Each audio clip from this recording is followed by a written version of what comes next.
হরে কৃষ্ণা।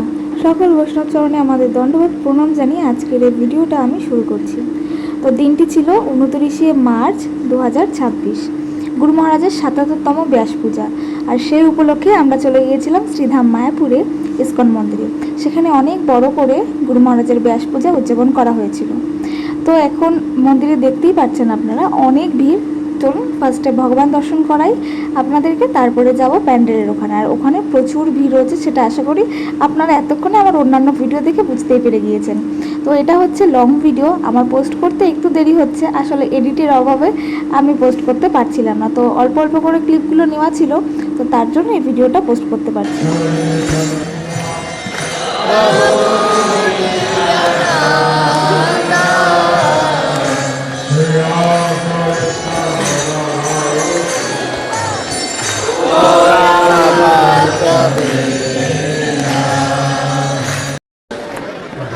আমরা তো আছি, আর তার উপরে হচ্ছে মহাপ্রসাদের জন্য আমরা দুটো কুপনও পেয়ে গেছি আমাদের দুজনের।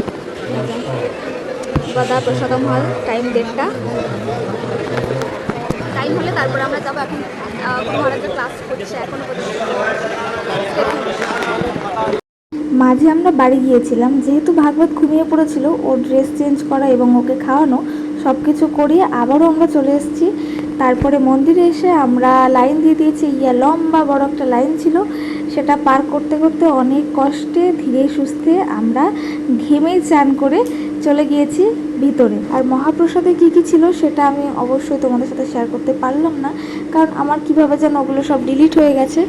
তো আমরা প্রসাদ পেয়ে বাইরে বেরিয়ে দেখলাম প্রচুর ভিড় এখনও পর্যন্ত, আর এখন 4টে বাজে সময়। তো আমরা এরপরে যাব প্যান্ডেলে, বাট ওখানেও আমার আনফর্চুনেটলি কোনো ভিডিও আমার নেওয়া নেই। তো তারপরে বাড়িতে চলে এসেছিলাম সন্ধ্যা আরতি করার জন্য। এখানে ভাগবত সন্ধ্যা আরতি করছিল। আর আজকের ভিডিওটা এই পর্যন্ত, আশা করি আপনাদেরকে ভালো লেগেছে। তো ভালো লাগলে অবশ্যই আমার পেজটা ফলো, লাইক, কমেন্ট, শেয়ার এবং ইউটিউব থেকে দেখলে সাবস্ক্রাইব করতে ভুলবেন না। হারি বল।